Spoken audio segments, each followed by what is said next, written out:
Buenos días, perdón, bienvenidas a la cuarta clase del curso, la última clase que me van a tener a mí en las videos, bueno, en estos videos.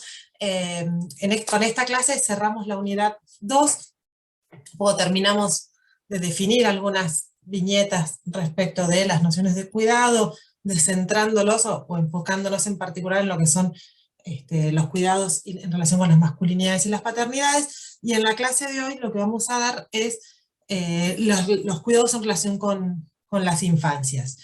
Digamos, tanto las masculinidades y las paternidades como las infancias están fuertemente en la agenda pública, en los discursos sociales y en la agenda política, por eso nos parecía relevante abordar en particular estos dos ejes. Un poco el resumen de la clase de hoy, lo que vamos a ver es, bueno, en principio, algunas nociones sobre infancias, después cuáles son las políticas y las normativas vinculadas con esas infancias, cómo se da, sobre todo en Argentina y en distintos lugares, en realidad es una tendencia en el mundo, una infantilización de la pobreza, y vamos a terminar con algunas, lo que se llama el bono demográfico, pero que un poco enmarcar las infancias en las dinámicas demográficas, en particular de Argentina, pero lo podemos extender a la región.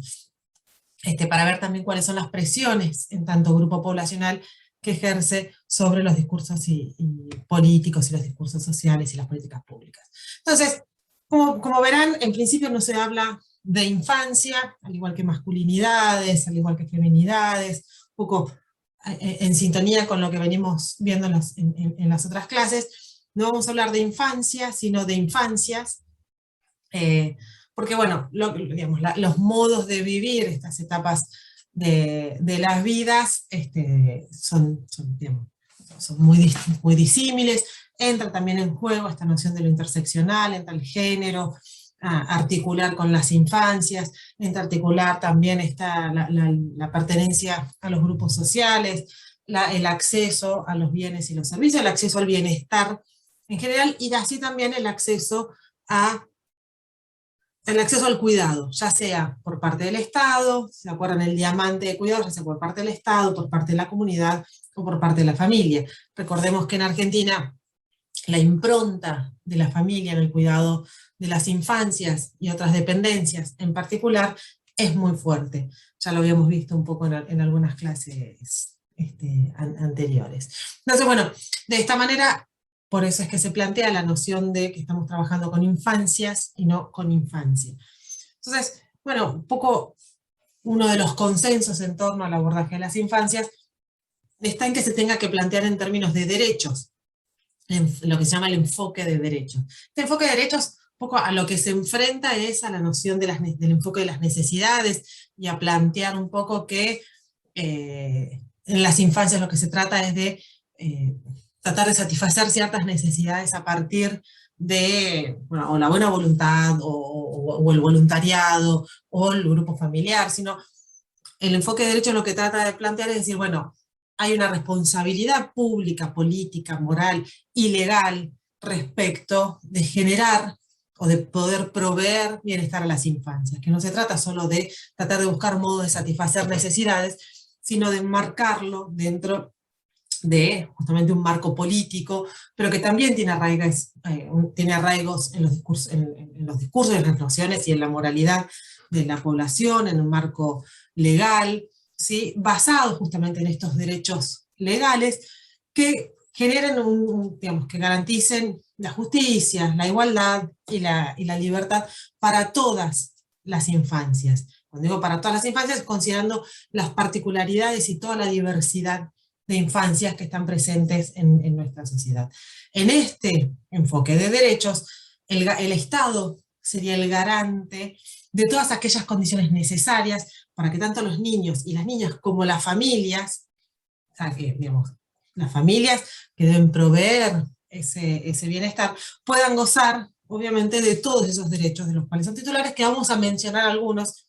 Es muy amplia el abanico de derechos vinculados con las infancias. Vamos a plantear algunos, los que están por ahí más cercanos a esta noción de cuidado con la que venimos trabajando. Un poco lo que está planteando este enfoque de derechos cuando incorpora a las familias es, sabiendo que en sociedades como la latinoamericana, como Argentina en particular, el gran responsable, la institución mayormente responsable de proveer cuidados en las infancias es la familia, en este diamante que ya les había mencionado.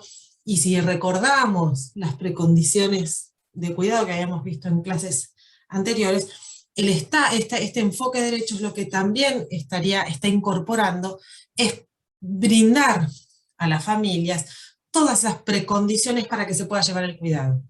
Es decir, no solo está planteando este acceso a los derechos, poder gozar de los derechos, las infancias, los niños y las niñas, podemos incorporar a los adolescentes, sino que también lo que está planteando es, bueno, tenemos que a su vez darle a las familias que estén garantizadas todas las precondiciones para que puedan llevar adelante ese cuidado. De lo contrario, lo que sucedería es que, bueno, tenemos estas infancias con estos derechos y que la familia haga lo que pueda. Y el Estado no tiene nada que hacer con eso. Eso es, digamos, plantearlo de esa manera, lo único que se hace es transferir la responsabilidad sin solucionarlo. Entonces lo que está diciendo es, bueno, garanticemos estos derechos, que puedan gozar de esos derechos, y a su vez garanticemos que estén dadas las precondiciones para que se pueda llevar adelante el cuidado en esas familias. Entonces, ¿cuáles son los grandes prestadores? Y siguiendo con esta noción de cuidado que veníamos mencionando, los prestadores de los cuidados en las infancias, es la familia, el Estado, el mercado y la sociedad civil, este diamante de cuidados como lo habíamos mencionado anteriormente. Ahora, estos prestadores, en el marco de estos prestadores, habría tanto acciones públicas como privadas destinadas a satisfacer esas necesidades. Y cuando digo privadas, no solo me estoy mencionando al mercado, sino mucho de lo que sucede dentro de la esfera doméstica, esta transferencia de responsabilidades respecto del bienestar de los hijos y las hijas que el Estado delega en las infancias. Parte de ese delegar en las infancias, como vimos con la noción de cuidado, hubo todo un movimiento que trató de decir, bueno, todo esto no es solo responsabilidad de las familias, el Estado tiene que estar garantizando que esas condiciones estén dadas, ¿sí?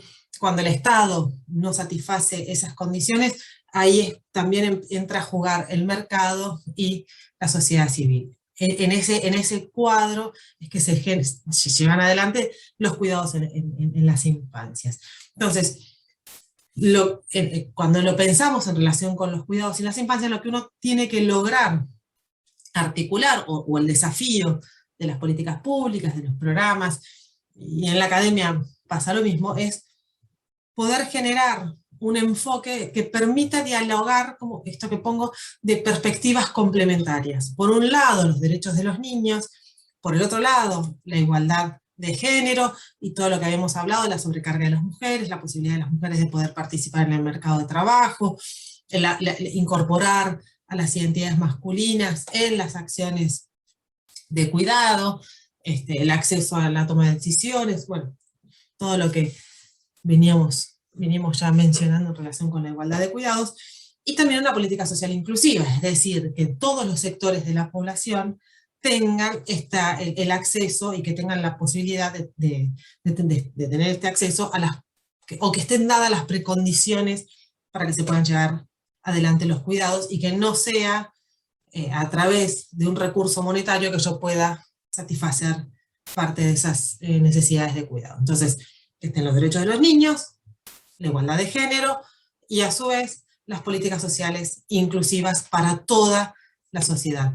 Lo complejo del análisis de las infancias es que se tienen que articular estas tres dimensiones en el análisis, porque por ahí lo que puede pasar es que por priorizar o se priorizan los derechos de los niños y las niñas y queda en una sobrecarga hacia las mujeres, que las de sectores medios y altos por tener recursos económicos lo pueden satisfacer y los sectores más vulnerables no.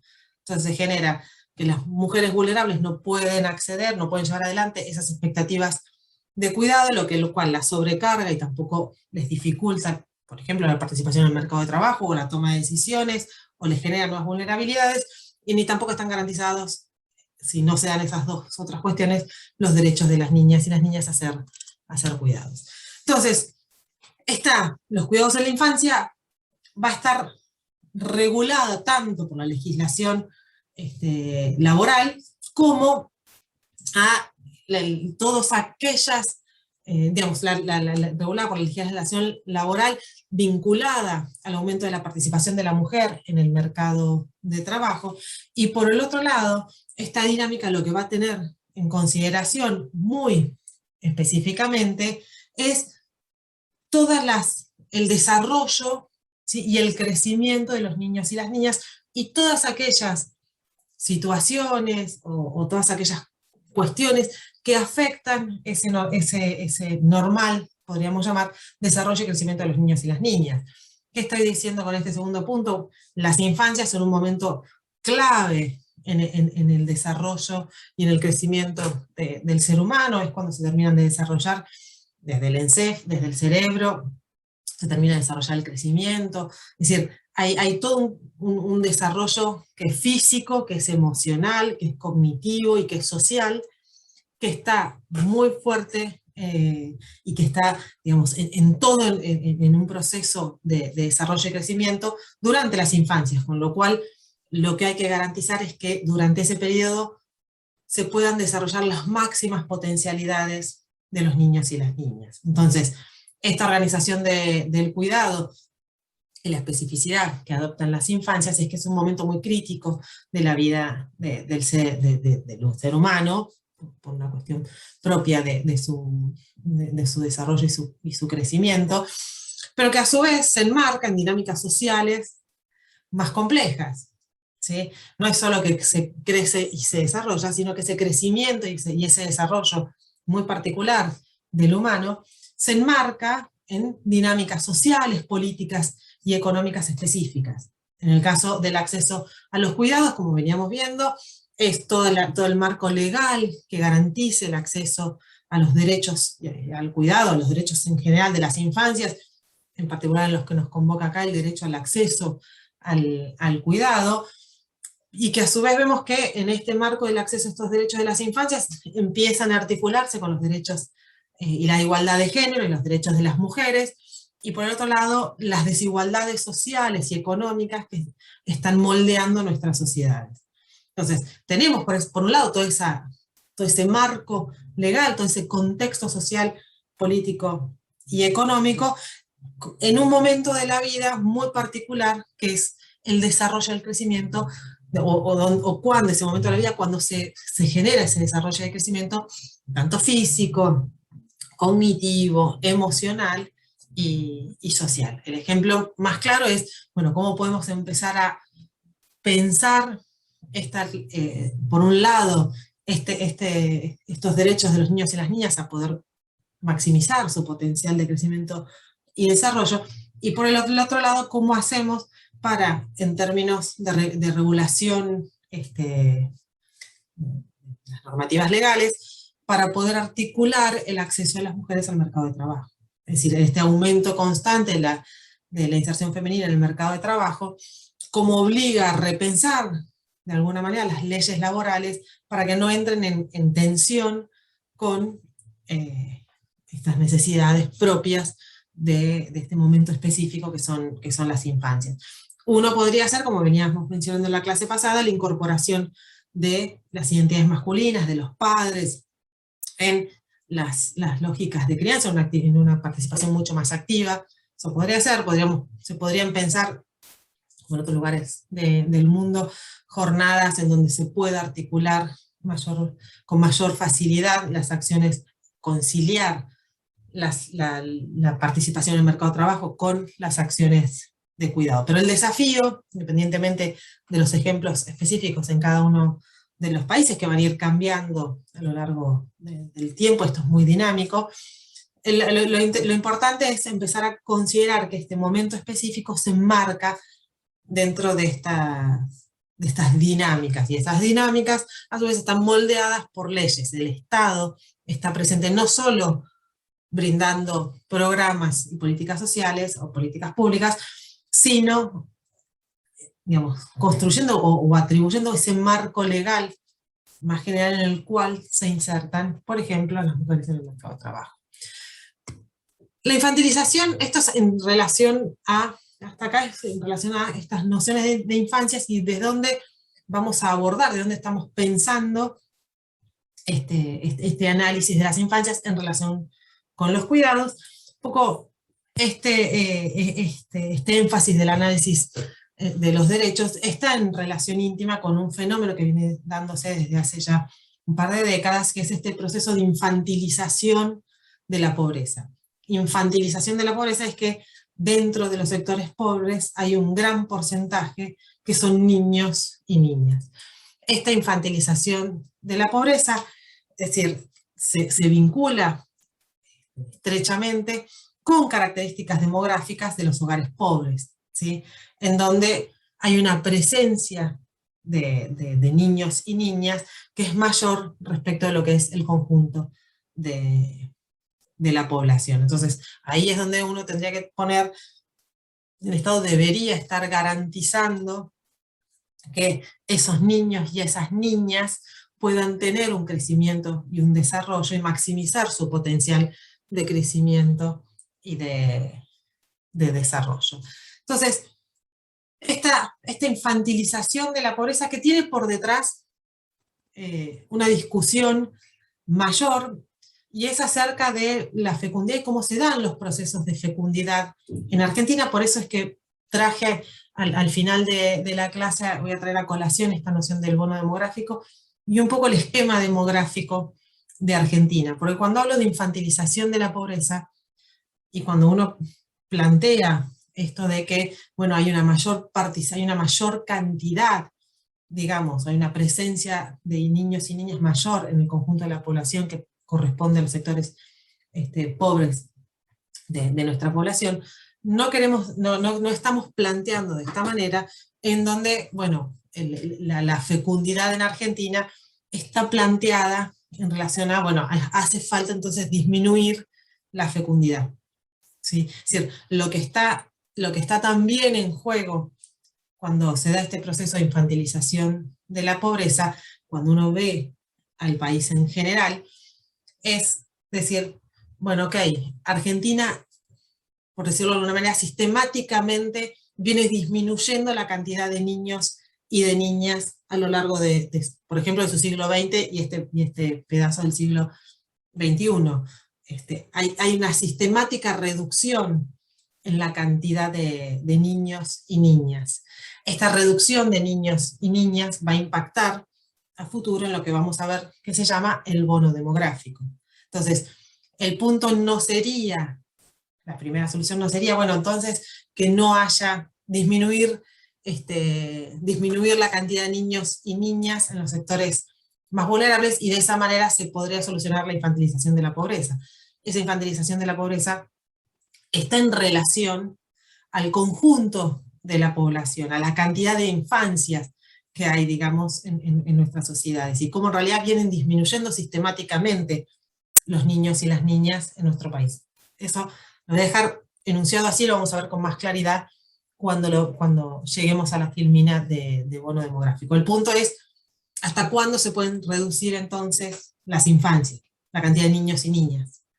¿Sí? Un poco el tema entonces sería no reducir la cantidad de niños y niñas, sino poder garantizar que todos los niños y las niñas tengan acceso al desarrollo máximo de sus capacidades en relación con su desarrollo, su crecimiento y las capacidades, como les mencionaba, físicas, cognitivas o intelectuales, emocionales y sociales. ¿Sí? Es decir, para Argentina, y para empezar a poner algún dato a esto de infantilización de la pobreza, según el INDEC, en el 2018 había 13.1 millones de niños y niñas entre 0 y 17 años en condiciones de pobreza. Hago un pequeño pie de página. Argentina mide la pobreza a partir de la línea de pobreza. Es una línea de pobreza que fluctúa bastante, que no es tan estable porque está muy ligada a la inflación. Cuando hay mucha inflación, la línea de pobreza, digamos, hay más población que queda por debajo de esa línea de pobreza. En el momento en que se estabiliza una reactivación económica, automáticamente esa población sale de la línea de pobreza. Es decir, es bastante fluctuante, si bien hay una base, hay un porcentaje de esa pobreza que no se mueve, esa es más estructural. Tenemos una parte de pobreza estructural, tenemos una parte que es más movible y acompaña los ciclos económicos del país. Pero para el 2018 había 13 millones de niños y niñas entre 0 y 17 años, que casi el 30% de la infancia y la adolescencia se encuentra en Argentina bajo el sistema de protección social a través de lo que son las asignaciones familiares no contributivas, como por ejemplo la UH, y lo que se estima es que se estimó en el INDEC, no puse los datos de la pandemia porque me parece que todavía falta analizar el impacto de la pandemia en estos procesos en particular, por eso me quedé con el dato del 2019, pero para el 2019 casi el 47% de los niños entre 0 y 14 residían en hogares pobres. Y el 11%, prácticamente el 11%, estaba en situación de indigencia. La indigencia es cuando el hogar no logra llegar a satisfacer una canasta básica alimentaria.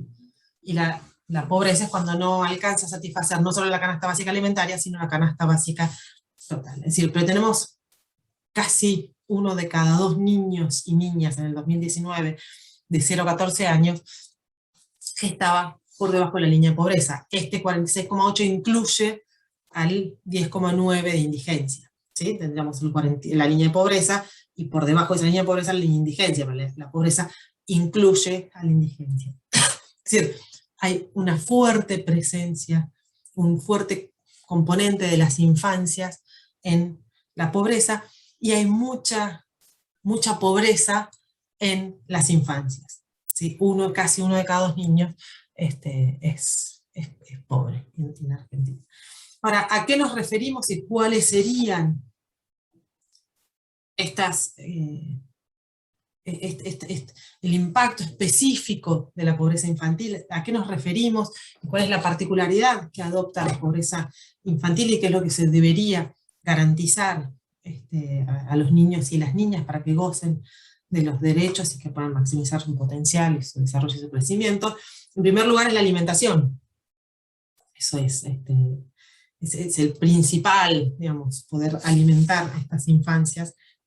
Es decir, en relación con lo que ya se puso, los objetivos del desarrollo del milenio, son los objetivos de desarrollo sostenibles, es poder llegar a que no haya hambre durante las infancias, sobre todo porque la falta de alimentación, y cuando digo alimentación es la alimentación adecuada, balanceada, donde estén contempladas todas las necesidades vinculadas justamente a esta etapa tan particular, donde se da el crecimiento y el desarrollo de los niños y las niñas, en relación con una nutrición adecuada en el marco de lo que es un proceso productivo que sea sostenible, ¿sí? Porque estas nutriciones de las generaciones futuras tienen que estar acompañadas de una nutrición que sea sostenible a lo largo del tiempo y que no genere consecuencias desastrosas en el futuro cercano.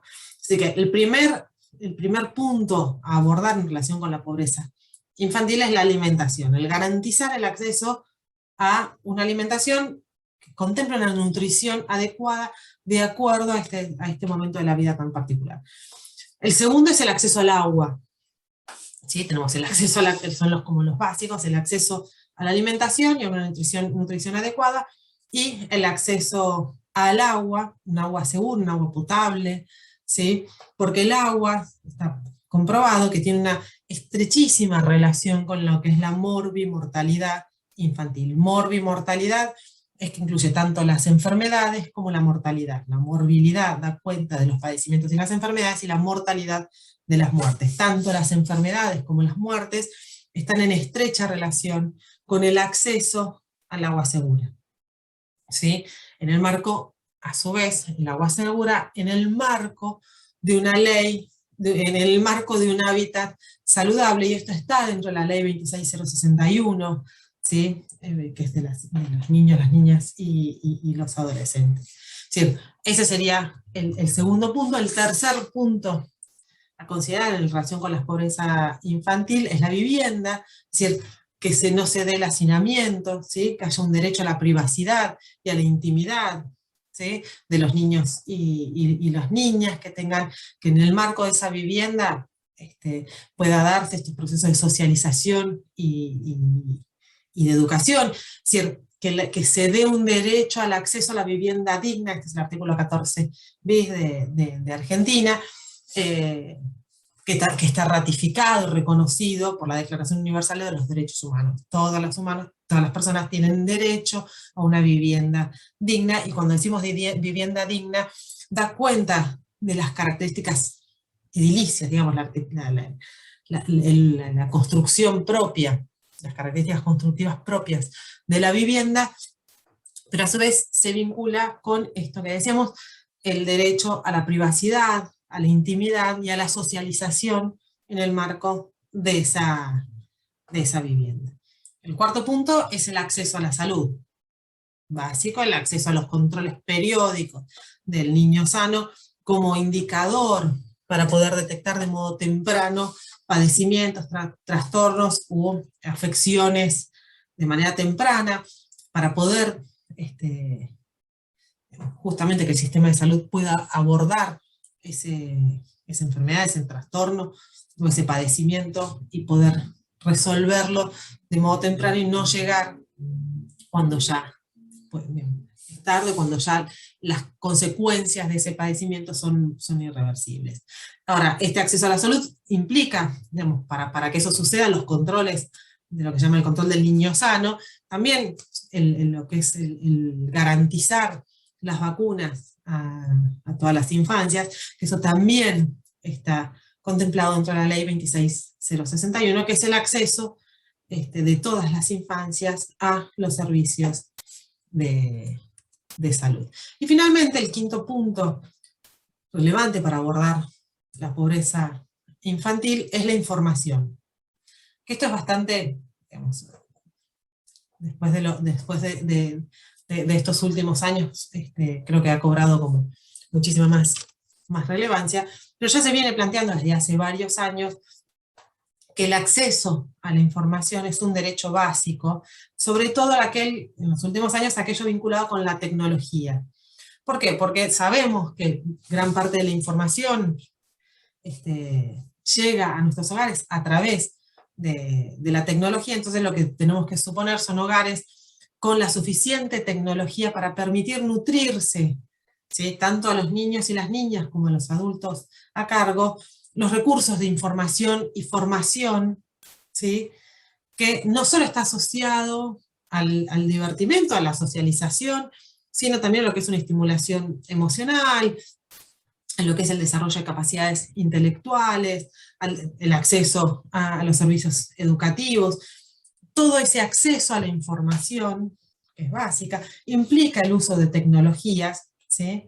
Y el uso de tecnologías que va a incluir tanto los dispositivos específicos, celulares, tablets, computadoras, como el acceso a las redes, al Wi-Fi, digamos, a las redes de Internet para poder conectarse. Es decir, no es solo los dispositivos, sino el acceso a la red. Ese sería el quinto punto, digamos, relevante a la hora de poder abordar las infancias.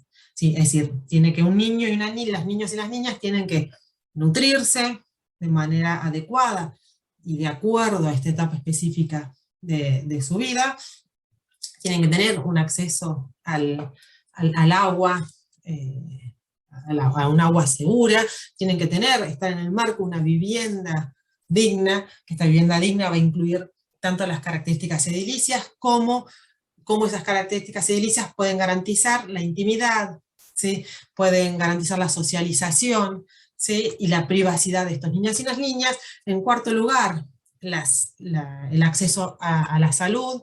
Cuando decimos el acceso a la salud es el acceso al niño sano, los controles periódicos para poder detectar alguna situación, así como también el acceso a las vacunas.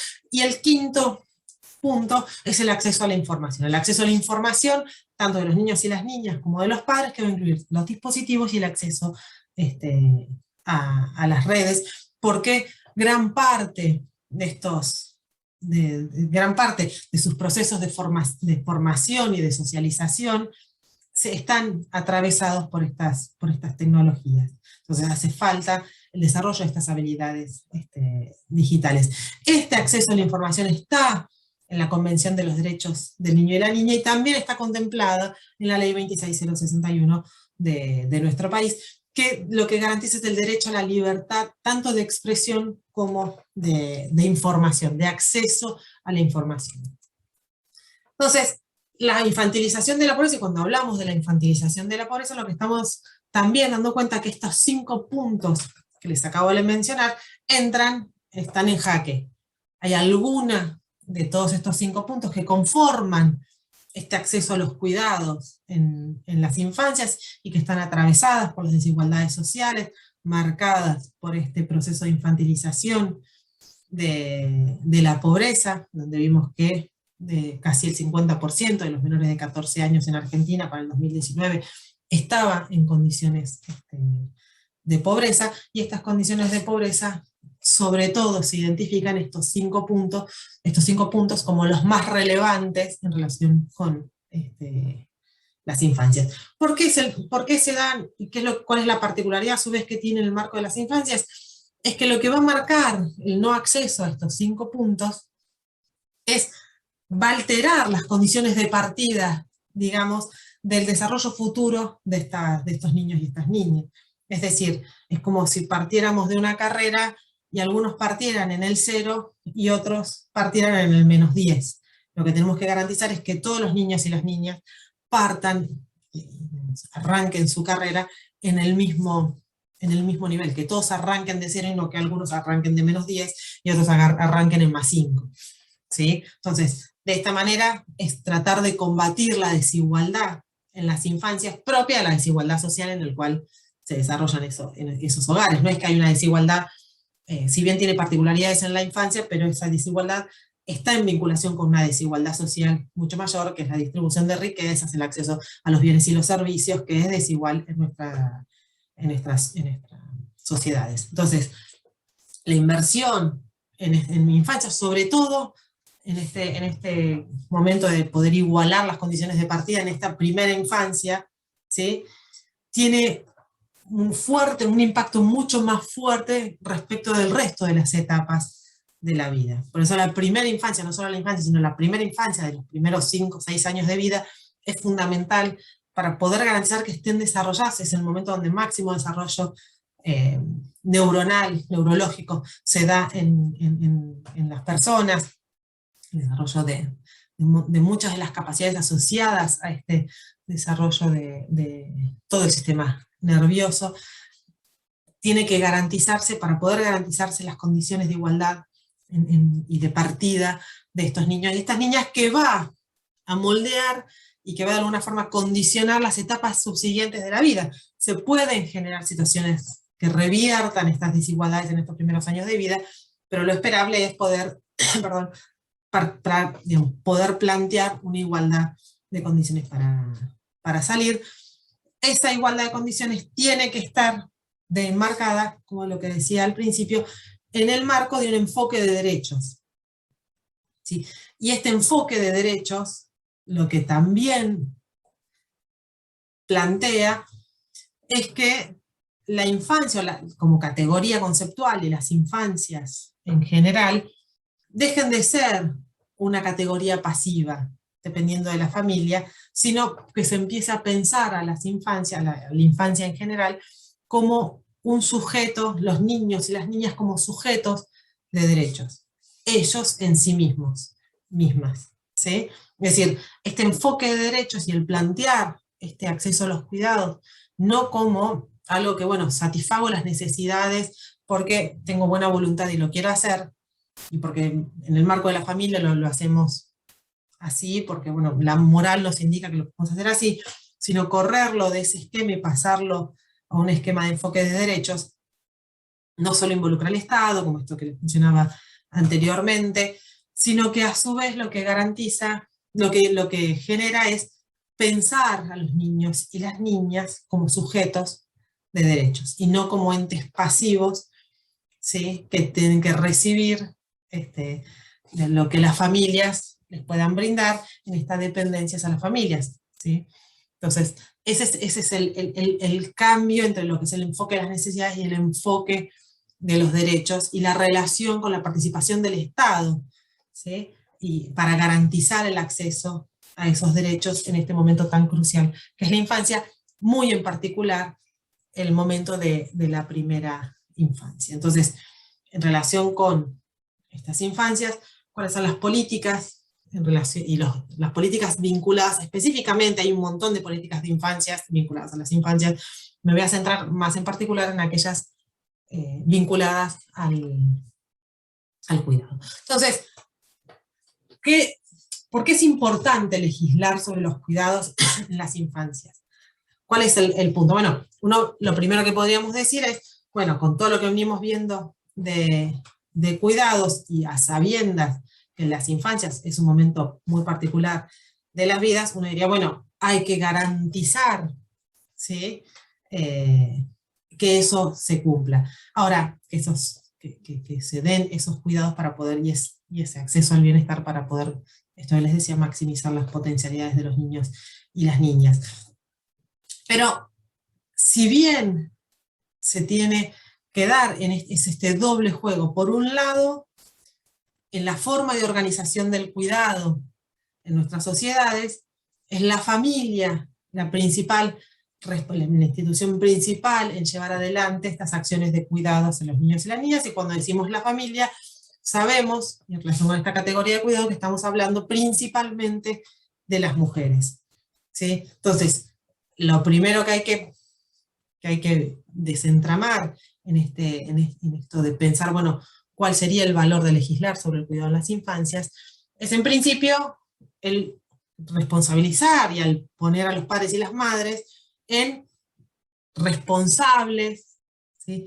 De esos niños y esas niñas, de esos hijos y esas hijas que son tanto hijos biológicos como adoptivos en general, ¿no? La gran noción que ya habíamos visto con padres, todo lo que incluía dentro de hijos, de esta categoría de hijos o de padres en general. Entonces, por un lado, regulación legal para enmarcar y decir, bueno, ustedes padres y madres son los responsables, no solo las madres, ¿sí? Que es lo que veíamos en la clase pasada, sino también los padres son los responsables de proveer los cuidados a estas infancias, ¿sí? Y este proveer cuidados en las infancias, lo que va a incluir es satisfacer las necesidades de manutención, ¿sí?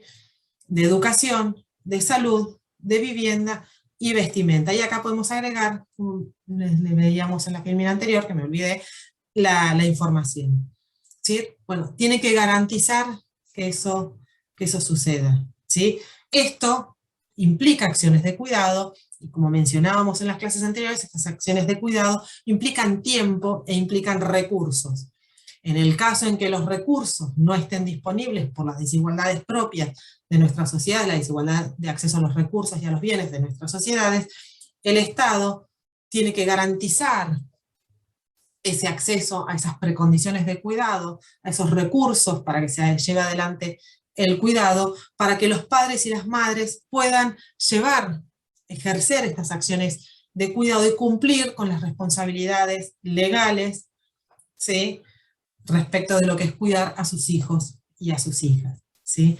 Eso enmarcado dentro de las posibilidades reales que puedan darse, sobre todo en el caso de las mujeres, cuando tienen que salir a trabajar y participar en el mercado de trabajo. Entonces, estas acciones de cuidado, como mencionábamos en clases anteriores, implica dedicación, tiempo, recursos, afecto, energía, ¿sí? Y, digamos, muy particularmente este acceso a los recursos económicos. Ahora, todo esto tiene que estar, esta formación integral que contemple todas estas dimensiones que les mencionaba: manutención, educación, salud, vivienda, información y vestimenta, tiene que estar, es indispensable, ¿sí? Como para, digamos, en el marco de poder garantizar un principio igualitario para las infancias. Tiene que estar presente en todas las infancias para que se den ese punto de partida igualitario para todas las infancias. Entonces, Con esto, el desafío es poder generar estrategias que permitan articular la vida familiar y la vida laboral. ¿Por qué tanto énfasis en la vida laboral? Porque estamos en el marco de una sociedad en donde para poder garantizar esos recursos económicos necesarios para cuidar hace falta tener dinero, para tener dinero hace falta trabajar.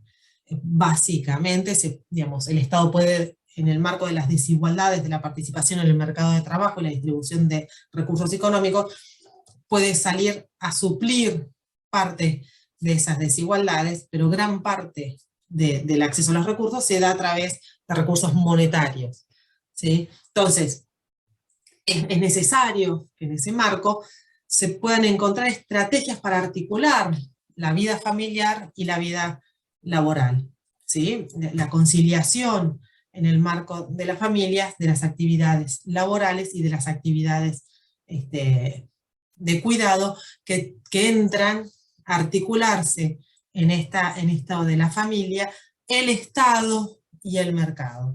El Estado y el Estado, tanto en lo que es el mercado, por ejemplo, en lo que es la participación del mercado, las características del mercado laboral, sino en el mercado proveyendo a su vez cuidado, y el Estado tanto garantizando los derechos de las infancias, como también aportando leyes que permitan conciliar las vidas laborales y las lógicas de cuidado y las acciones de cuidado hacia las infancias, y asimismo una equitativa participación en términos de género. Que digamos, el punto es, y para decirlo bien sencillo, no por cuidar a las infancias descuidemos a todo lo que es el género femenino. ¿Sí? Cómo pensar modos de articular en donde el pensar en uno no implique generarle desigualdades y vulnerabilidades al otro. Es decir, pensar en los derechos del niño no genera desigualdades en las mujeres, sino pensarlos de manera conjunta en relación con la familia, el Estado y el mercado. Entonces, esto implica, por parte del Estado, y en relación a lo que veíamos en la clase pasada de las identidades masculinas, de los padres en las acciones de cuidado, implica considerar los roles de género, ¿sí? Y todas esta nueva o este incremento en la participación de las masculinidades en las acciones de cuidado es parte de un proceso digamos, de un proceso de transformación que no es solo legal, digamos, el cambio legal no se da, bueno, cambia una ley, entonces cambia de por sí, ya cambió todas las experiencias de las infancias. Estos cambios legales están acompañados por cambios ideológicos, culturales, económicos, laborales, es todo este anidado de situaciones sociales y de fenómenos sociales que entran a articularse en esto que estamos planteando de poder garantizarles y legislar el cuidado de la infancia para garantizar el acceso a los cuidados y al bienestar de los niños y las niñas y garantizar su pleno desarrollo. Entonces, tanto el Estado en esto, y trayendo lo que veíamos la clase pasada, el Estado debe asistir a los padres y a las madres, ¿sí? Para que puedan dar cuenta de sus funciones familiares, ¿sí? Y poder generar acciones que se puedan conciliar estas necesidades de cuidado con las demandas laborales. Y que esto no recaiga solo, bueno, yo me voy a trabajar, por ejemplo, mujer, me voy a trabajar, entonces contrato a alguien para que cuide a mis niños y mis niñas, o mis hijos y mis hijas, ¿sí? Es decir, porque de ahí de alguna forma yo podría suplir esas acciones de cuidado cuando no estoy con el mercado, pero porque dispongo de dinero para poder pagar ese cuidado. Ahora, si yo no dispongo de ese dinero para poder pagar ese cuidado, para que yo pueda salir a trabajar, el Estado es ahí donde tiene que estar garantizando esa conciliación. Porque si no se dan nuevamente estas desigualdades que remiten a la noción de interseccionalidad que veíamos en las primeras clases. Aquellos que tienen recursos económicos pueden comprar ese cuidado y ese tiempo en el mercado, y aquellos que no disponen de esos recursos económicos no lo pueden hacer. Esto no solo genera desigualdades para las mujeres en relación con lo que es el mercado de la participación en el mercado de trabajo, y cuando digo participación en el mercado de trabajo es disponer de dinero propio, de toma de decisiones, y todo lo que está asociado con eso, que un poco lo veníamos viendo, sino que también impacta negativamente en las infancias, porque son las que no reciben esos cuidados, ¿sí? Entonces, ese es el punto de considerar acciones positivas para que se concilien las demandas de cuidado con las demandas laborales. Ahora, ¿qué son las políticas de cuidado a las infancias? Y son todas aquellas actividades y relaciones orientadas a alcanzar los requerimientos físicos y emocionales de los niños y las niñas, así como también todos aquellos marcos normativos, económicos y sociales dentro de los cuales se dan, o dentro de los cuales esas actividades y esas acciones se llevan a cabo, ¿sí? Es decir, actividades y relaciones para poder garantizar estos requerimientos físicos y emocionales, ¿sí? Que incluyen normas económicas y sociales en las cuales que le dan marco a esas acciones, ¿sí? A través de un modelo de cuidado y atención integral. Estas políticas de cuidado se tienen que dar en el marco de un modelo de cuidado y atención integral que promueva la igualdad de acceso y la calidad de los derechos, ¿sí? Que pueda promover la igualdad de acceso a esos derechos de cuidado, y que no aquellos que disponen de recursos económicos, en aquellos niños que están en esos hogares que digamos, poseen recursos económicos, puedan garantizar a través del mercado el acceso a, a esos derechos, por ejemplo, de ser cuidado, ¿sí? O cuidada, y aquellos hogares que no disponen de esos recursos carezcan de esas posibilidades de acceso al cuidado. Entonces, muy en particular, la importancia de las políticas en infancia. En la primera infancia, hace un ratitito mencioné la particularidad de este periodo, es justamente porque en este periodo es donde se da el mayor desarrollo cognitivo y psicosocial de las personas. Entonces, lo que obtenemos al legislar políticas en la primera infancia es disminuir desde los primeros momentos de la vida, que es cuando más se da el desarrollo cognitivo y psicosocial, ¿sí? Poder disminuir las brechas entre los grupos más vulnerables, ¿sí? Y con menos acceso a los recursos económicos de toma de decisiones, a los bienes y a los servicios digamos, económicos y sociales de la sociedad respecto del otro grupo de la sociedad. Es decir, que los más pobres, ¿sí? Disminuir la brecha entre los más pobres y los no pobres en justamente ese acceso o ese desarrollo cognitivo y psicosocial de los niños y las niñas. Esto que un poco se los mencionaba anteriormente, si bien pueden generarse intervenciones que tiendan a revertir parte de cuando se dan, ¿no? Parte de estas desigualdades que pueden darse por la desigualdad económica que hay en nuestras sociedades, y que eso va a condicionar el acceso a el pleno desarrollo cognitivo y psicosocial de los niños y las niñas. El costo es mucho mayor y no siempre se garantiza que se pueda resolver. Problemas neurológicos tienen que ser detectados durante la primera infancia para garantizar que ese problema no continúe en etapas posteriores de la vida. Entonces, digamos, la inversión en capital humano es muy importante en el marco de estas primeras infancias, ¿sí? ¿Por qué? Porque un poco lo que se plantea es que muchas de las habilidades que se desarrollan en esta edad temprana va a determinar las decisiones a lo largo digamos, a lo largo de toda la vida, en relación con lo que es el desarrollo personal, tanto futuro, escolar o profesional. Es decir, es un momento de mucha importancia en términos del desarrollo de las personas. A ver, la noción de infancias está en estrecha relación con la noción de cuidados. Y cuando uno empezó a discutir en las primeras clases, empezamos a plantear esta noción de cuidados, lo que está en estrecha relación con eso que discutíamos en las primeras clases con cuidados es justamente los derechos y las particularidades de las infancias. Un poco para recuperarla, está la ley 26061, que es protección integral de los derechos de los niños, las niñas y los adolescentes. Se las fui mencionando a lo largo de las distintas filminas, algunos artículos, pero bueno, nada, para ponerla, es una de las principales leyes en nuestro país.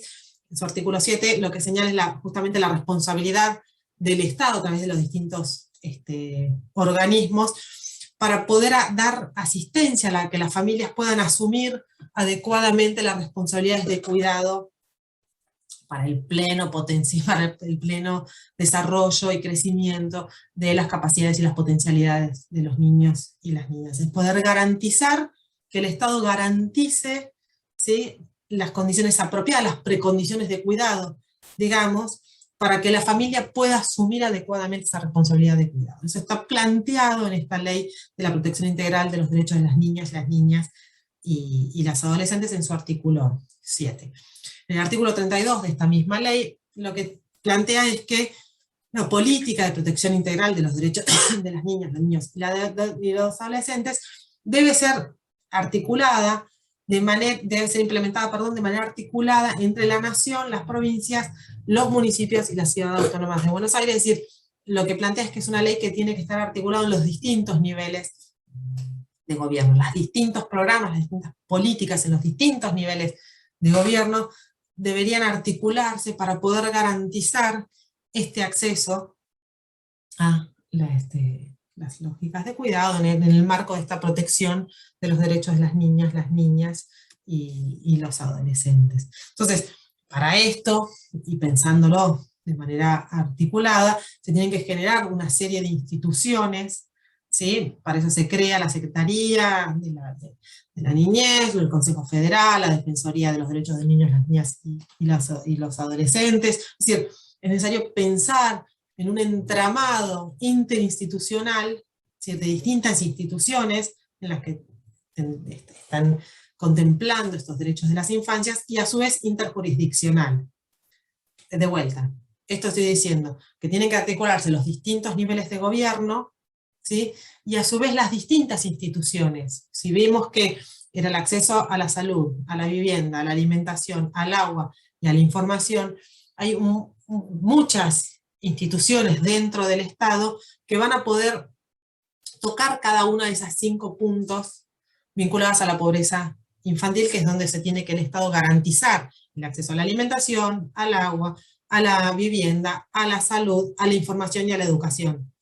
Entonces, es que, digamos, el desafío nuevamente es poder pensar en este entramado interinstitucional y que a su vez es un entramado interjurisdiccional, ¿sí? Eso de manera articulada, a su vez, con lo que son las desigualdades sociales, en lo que es el acceso a los recursos económicos, a los bienes y a los servicios en nuestra sociedad, es decir, la cantidad de pobreza que tenemos en nuestro país, y a su vez considerando las desigualdades de género, digamos, el poder potenciar equidad de género en nuestra sociedad. Entonces, es como, digamos, gran parte del Estado en nuestro país está en relación con este entramado interinstitucional e interjurisdiccional, ¿sí?, que permita lo que estaría por detrás de todo el lío, digamos, en relación con las infancias, que permita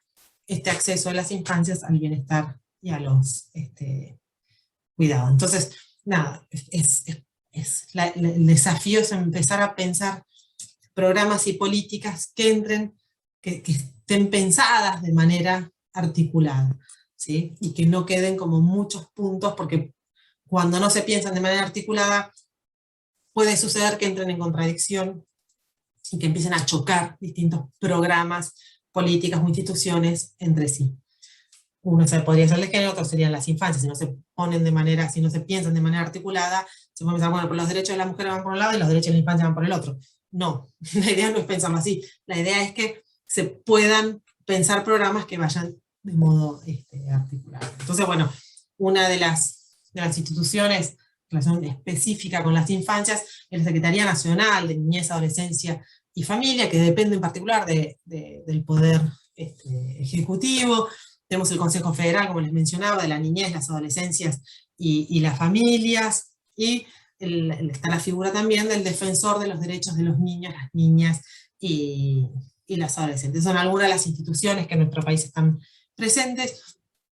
Es cierto que justamente acompañando estos cambios legales, como la ley 26061 y el desarrollo de todas estas instituciones en los últimos 15 años, también ha estado acompañando estos cambios en las normativas y en el organigrama de nuestro país, políticas públicas vinculadas a las infancias, en donde tuvimos muchas vinculadas a la salud infantil, capacitaciones tempranas de embarazo, seguimientos del parto, políticas de acogida, expansión de los derechos de la salud a las infancias y a las primeras infancias, y muchas de las políticas en los últimos 15 años han ido variando. Si bien siempre estuvieron presentes las políticas de salud vinculadas a las infancias, desde manera muy temprana en Argentina, sí en los últimos años han ido incorporando un poco todo este debate que les fui presentando a lo largo de la clase.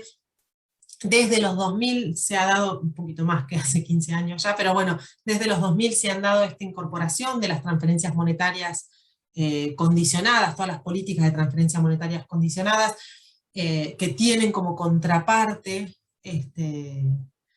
digamos, el garantizar el acceso a la educación y a la salud a través de pedir los certificados de escolaridad y de salud para poder completar el pago total de las transferencias monetarias. Se hicieron muchos programas alimentarios y nutricionales, en particular no solo el acceso a la alimentación, sino una alimentación adecuada para cada momento de la vida, y muchos sistemas de cuidado, que esto es donde más se ha visto cambios, es porque esta noción de cuidado en relación con las infancias también empezó a pensarse, bueno, todo un sistema de cuidado, de acogidas, cambios en los marcos de las leyes de cuidados en general, en relación con las escuelas, en relación con los sistemas de salud, en relación con los distintos niveles de gobierno. Bueno, han habido muchos cambios. Un poco lo que quiero decir, para no centrarme específicamente en cada cambio, es que muchos de los cambios que se dieron en los últimos años vienen ya considerando esta gran discusión que se las vengo presentando en esta clase. Ya no es simplemente decir, bueno, les doy un alimento y ya está, sino que cuando se da el alimento dice, bueno, pero ¿quién lo va a hacer? ¿Quién lo va a cocinar? ¿Quién lo va a preparar? ¿Sí? ¿Cómo se va a dar? ¿En el marco de qué? Entonces, ¿se da en el comedor o se da a las familias? ¿Sí? ¿Está la posibilidad de que se pueda cocinar dentro de la familia? ¿Sí? ¿Se puede cocinar la cena o se puede cocinar el almuerzo? Es decir, toda esa discusión de poder pensar de manera articulada el debate que les estoy presentando, empieza a estar presente en las políticas de cuidado en las infancias durante los últimos años. No obstante, los cambios que sí se han dado, y que fueron muchos, quedan desafíos. Sigue habiendo desafíos presentes, y es esto, la transferencia a las familias, en particular es esa transferencia de las responsabilidades hacia las familias para la provisión de cuidado en el marco de una sociedad con grandes desigualdades económicas. Ese es como el gran desafío a lo cual seguimos enfrentándonos como sociedad, y que es lo que va a generar que tengamos un gran porcentaje de las infancias por debajo de la línea de pobreza, y que todavía están ahí como un desafío. También la expansión de los servicios de cuidado externo a la familia, sobre todo para la primera infancia, y que puedan ser financieramente viables, tanto para las familias como para el Estado. Es decir, que las familias puedan acceder a esos servicios de cuidado externo, y que no solo accedan a esos servicios de cuidado externo aquellas familias que poseen de recursos económicos para poder pagar un maternal, por ejemplo, o una persona que se quede al cuidado de los hijos y las hijas. Es decir, que no esté, que el garantizar el acceso a esos derechos no esté atravesado por los recursos económicos de los que disponen los hogares. sino que el Estado también pueda garantizar en aquellas familias en donde no es viable a través de los recursos financieros de que disponen, que tengan garantizado ese servicio de cuidado externo a la familia. ¿Sí? Bueno, también lo que está como desafío pendiente es esa modificación de ciertos mecanismos de financiamiento que desvinculen las prestaciones y los derechos, ¿sí? Que los desvinculen del tipo de participación en el mercado de trabajo. Es decir, por un lado, y que también desvincule, digamos, estos derechos, ¿sí? Los desvinculen de lo que serían ese paquete de financiamientos de política de prestación a la infancia respecto de las rentas generales. Es decir, que no sea, bueno, dispongo de dinero por parte del Estado, dispongo de dinero, entonces genero esta política social, sino que se plantee ya como un derecho universal, en donde no entre en juego en relación con la disponibilidad o no de rentas, ¿sí? Que pueden ser tanto de la familia como del Estado, así como, bueno, nada, poder pensar distintos dispositivos para la población, específicamente para la población más vulnerable, en relación con lo que es específicamente la protección integral de la primera infancia en los sectores más vulnerables. El poder garantizar que, independientemente de las características de los hogares, las primeras infancias tengan ese acceso a todos los derechos que le corresponden, dentro de los cuales el de los cuidados es uno muy, muy importante. Ahora, esto se da, cuando les mencionaba al principio un poco esto del bono demográfico, se da porque todos estos cambios de los cuales, digamos, estos cambios que venimos hablando, tanto en las primeras clases, cuando empezamos a mencionar la noción de cuidado y cuando llegamos acá a infancias, estas transformaciones en las infancias están enmarcadas también en transformaciones demográficas de nuestro país. ¿Sí? Es decir, hay transformaciones que son estructurales en nuestro país, que fueron moldeando el tipo de población que somos. Es decir, tenemos, para hacerlo más claro, estas transformaciones estructurales nos van a llevar a que en este momento estemos en cierto, lo que se llama bono demográfico, que permitirían la inversión en la población más joven, para justamente poder expandir la cobertura de prestaciones y servicios, digamos, avanzar en este equitativo acceso a los recursos, ¿sí? Y que se den en el marco de esto que les mencionaba anteriormente, de esta paulatina disminución de las infancias. Hay cada vez menos niños y niñas. Miren, lo vamos a ver acá. Esto del bono demográfico en particular se va a llamar este bono demográfico cuando la población menores de 20, que serían los dependientes, o menores de 14, acá hay una disquisición, algunos van a plantear de 20, otros van a decir 14, porque a partir de los 14, por ejemplo en Argentina, se puede participar en el mercado de trabajo, siempre que sea en el marco de un emprendimiento familiar.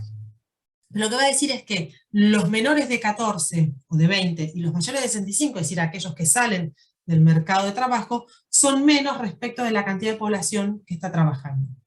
¿Sí? Mientras la población activa, que la vamos a poner entre aquella población comprendida entre los 15 y 20 y los 65, es más amplia que los menores de 15 o de 20 y los mayores de 65. Ese es el bono demográfico. Hay más gente en edad de trabajar, vamos a ponerlo así, que gente que o todavía no ingresó al mercado de trabajo o que ya se fue del mercado de trabajo.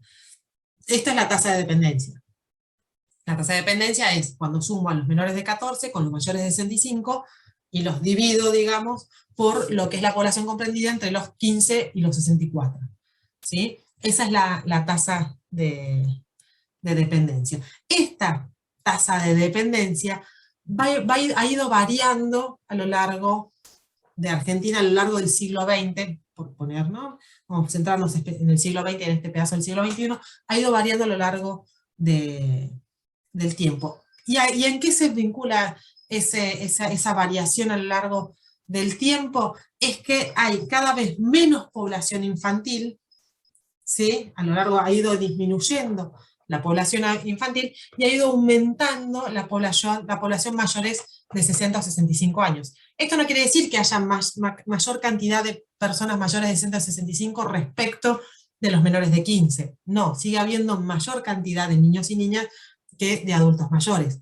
No obstante, la tendencia es a que disminuyan la cantidad de niños y niñas y aumenten la cantidad de adultos mayores. ¿Sí? Esto es lo que, digamos, la ventaja o lo que generaría como limitación, ¿sí? Es en la medida en que se aumentan estos dos extremos que serían donde están los mayores dependientes, ¿sí? Esta noción de cuidados vinculada a las dependencias está asociada a estos menores de 14 y estos mayores de 65, que a su vez lo que va a hacer es limitar la participación femenina en el mercado de trabajo, ya sea para atender a los menores de 14 o a los mayores de 65. ¿Sí?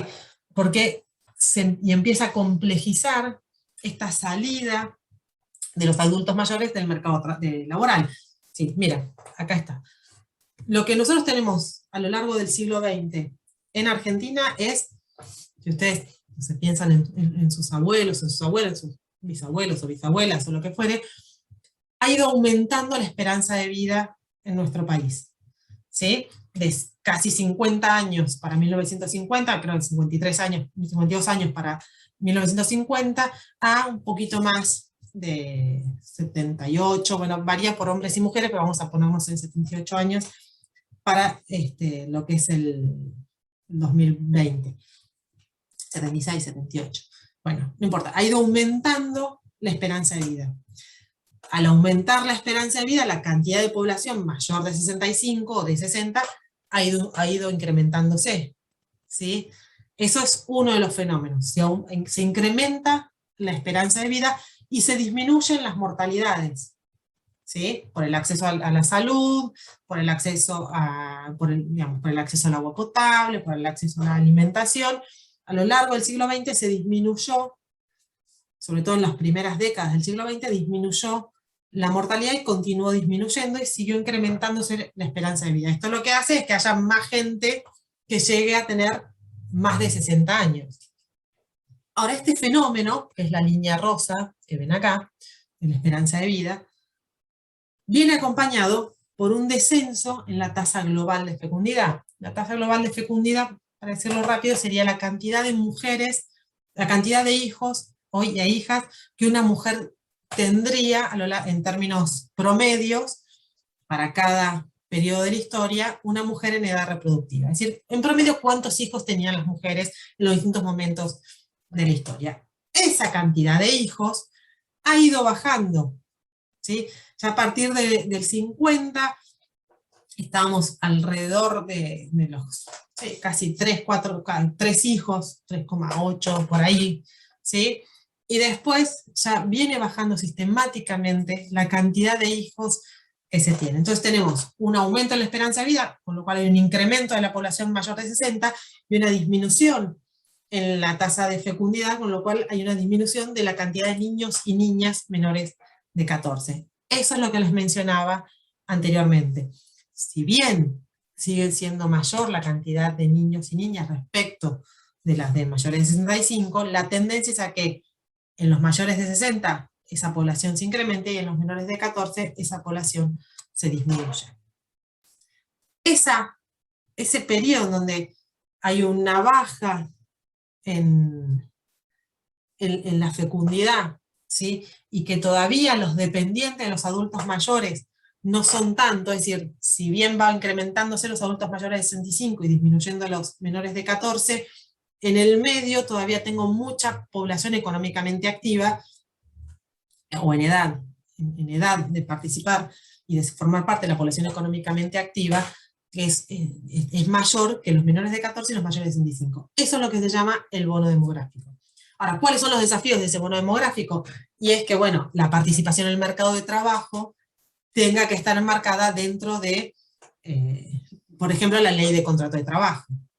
Porque en el caso en que esa participación en el mercado de trabajo no sea en el marco regulatorio de estas leyes, y en donde entonces lo que serían los aportes a las jubilaciones se den, digamos, no se puedan dar porque no están dentro del marco de la ley de trabajo, esta ecuación del bono demográfico empieza a desbalancearse, ¿sí? Es decir, un poco para que lo tengan en claro, por eso es que se discute más la reforma previsional respecto a las jubilaciones y no las políticas de primera infancia, ¿sí? ¿Por qué? Porque la población que está incrementándose es la mayor de 65.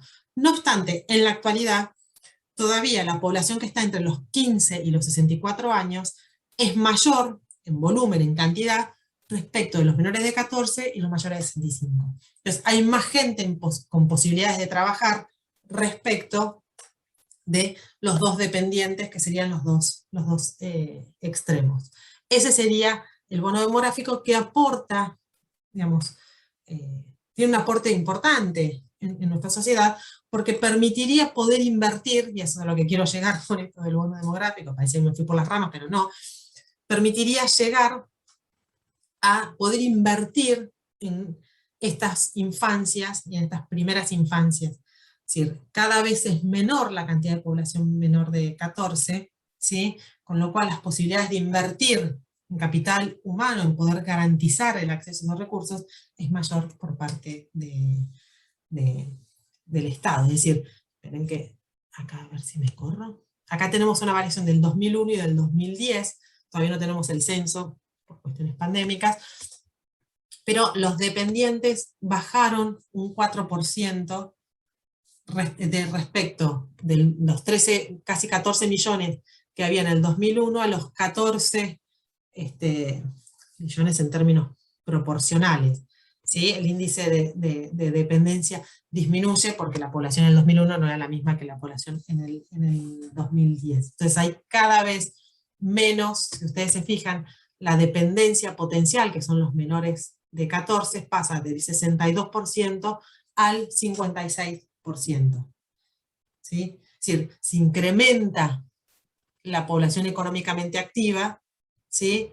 El incremento en los dependientes es menor al incremento en lo que es la población económicamente activa. Acá tenemos 11 puntos de diferencia. En 11 puntos se agrandó la población con posibilidades de trabajar, ¿sí? Respecto de lo que es la población que no trabaja.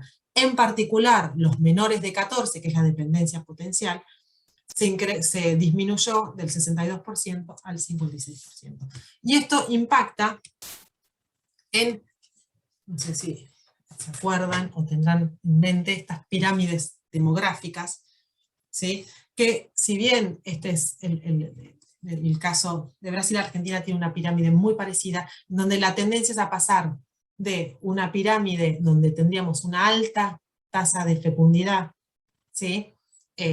Y una esperanza de vida o poca población que llega a las edades más tempranas, a poblaciones en donde tenemos una tasa de fecundidad más baja, ¿sí? Y mayor cantidad de población mayor de 65. Este es el cambio demográfico que les vengo hablando entre los menores de 14 y los mayores de 65. Cada vez la población que está arriba, en la cumbre, en la cúspide de la pirámide, es mayor respecto de los que había en 1970. Hay cada vez más gente que llega a tener mayores edades. Esto lo que genera es políticas diferenciales, porque acá el gasto público en los mayores de 60 es mucho mayor respecto de los menores de 14, que, como les mencioné, viene disminuyendo a lo largo del siglo XX, la tasa global de fecundidad. Esto lo que genera, para volver al eje de infancias y cuidados, ¿sí? Es que haya una posibilidad concreta de poder destinar recursos a estas infancias. Y eso lo que genera a su vez, el planteo que genera es decir, bueno, es cada vez menor la cantidad de niños y niñas en términos proporcionales en nuestro país.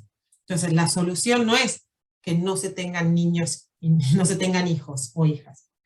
¿Sí? El punto es, porque si no se tienen hijos o hijas, en el futuro, que son 14 años, tenemos cada vez menos cantidad de población que se incorporaría a esa población económicamente activa. ¿Sí? Y si no tenemos población que se incorpora a la población económicamente activa, esa población no va a poder garantizar a los mayores de 65 sus prestaciones sociales. ¿Sí? Entonces se daría un desbalance entre aquella población que va a incorporarse en el futuro a la población económicamente activa y a la gran cantidad de población mayor de 65 que va a necesitar de esa población económicamente activa para garantizar la salud, el acceso a medicamentos, el acceso a prestaciones de cuidado, las jubilaciones, las pensiones, ¿sí? Es decir, hace falta que se incorporen, que haya niños y niñas que en el futuro se incorporen a esta población económicamente activa, sobre todo pensando porque la población mayor de 65 es cada vez más. Entonces, no es que falten niños, no es que decir, bueno, el problema entonces para reducir la pobreza, la infantilización de la pobreza, es que los sectores vulnerables no se tengan hijos o hijas. Porque en el caso ese lo que sucedería es que en 14 años tendríamos una reducción sustantiva respecto de lo que es la población, la población que se incorpora a la población económicamente activa. Entonces lo que tenemos que garantizar es que esas infancias, justamente es garantizarles el acceso y el pleno desarrollo de sus capacidades, así como también poder pensar políticas laborales que contemplen a toda la población y políticas que atiendan más a resolver la pobreza que a seguir disminuyendo la tasa global de fecundidad, que como vemos a lo largo del siglo XX en Argentina, viene disminuyendo de forma sistemática. Entonces, la disminución de la cantidad de hijos no disminuye la pobreza. En Argentina es al revés. Argentina ha tenido sistemáticamente una disminución en la cantidad de hijos y un incremento en la pobreza. Entonces, no se resuelve a través del control de la fecundidad o la menor cantidad de hijos. ¿Sí? Esta es, por ejemplo, un gráfico en donde lo que tenemos en Argentina es el gasto en pensiones y jubilaciones. Este es el gasto que va a ir incrementándose, cuál es para el 2010 y cuál sería la proyección para el 2100. Va a ir incrementándose, desde el 2010 hasta el 2100, de aquellos que tienen cobertura, y de aquellos si se mantienen lo que serían las coberturas vigentes. Quedaría una gran cantidad de población por fuera de esas prestaciones. ¿Sí? Es decir, hay un incremento sostenido de estos mayores, de la población mayor de 65, que va, obviamente, presión en términos poblacionales por para un mayor gasto en jubilaciones y pensiones. ¿Sí? Con lo cual, con esta disminución de la cantidad de hijos, con esta disminución de la tasa global de fecundidad que se da a lo largo del siglo XX, lo que tenemos que pensar, más allá del bono demográfico que tenemos en este momento, es cómo garantizar el acceso de toda la población mayor de 65 años a salud y a servicios de cuidado y a sus pensiones y a sus jubilaciones. Así como va a ir incrementándose desde el 2010 hasta en adelante el gasto en pensiones y jubilaciones, el gasto en asignaciones familiares va a ir disminuyendo. Si sigue la tendencia que cada vez se tengan menos cantidad de hijos. De hecho, del 2010 al 2020 se produjo, ¿sí?, un descenso en las asignaciones familiares, es la línea gris. Desde el 2010 al 2020 se produjo un descenso en el gasto en asignaciones familiares, específicamente en el gasto en AUH. Y esto se debe a estas disminuciones si bien es del 2009, pero bueno, la AUH, estas disminuciones en las tasas globales de fecundidad. En particular dentro de otros procesos que pueden ser la incorporación al mercado formal de algunas familias. Entonces, como para ir cerrando la clase de hoy, es importante las políticas en las infancias porque son estos primeros años de vida en donde los niños y las niñas son especialmente sensibles al desarrollo de sus destrezas básicas, especialmente aquellas vinculadas al óptimo desempeño en lo que es la educación formal, que también les va a moldear a futuro. Es decir, el óptimo desempeño, es decir, tienen que generar estas destrezas básicas para tener un desempeño óptimo en la educación formal, porque la educación formal también les va a moldear a futuro la participación en el mercado de trabajo, el acceso también a bienes y servicios, etcétera, ¿no? Es decir, eso por eso es tan relevante las políticas en infancia, y porque obviamente la educación formal en el hogar es fundamental para lo que es una preparación para los niños y las niñas. Ahora, esa educación formal tiene que estar dada por otras destrezas básicas. Dentro de estas destrezas básicas estarían, como les mencioné, estos 5 puntos, que es nutrición, agua, vivienda, privacidad, intimidad y socialización, salud, vacunas, niños sanos, etcétera, y información. Es decir, todo eso estaría como contemplado dentro de esta noción de destrezas básicas, que va a condicionar el desarrollo de la educación formal que tenga futuro ese niño o esa niña, y eso a su vez va a estar en estrecha relación con su participación en el mercado de trabajo. Bueno, hasta aquí los dejo.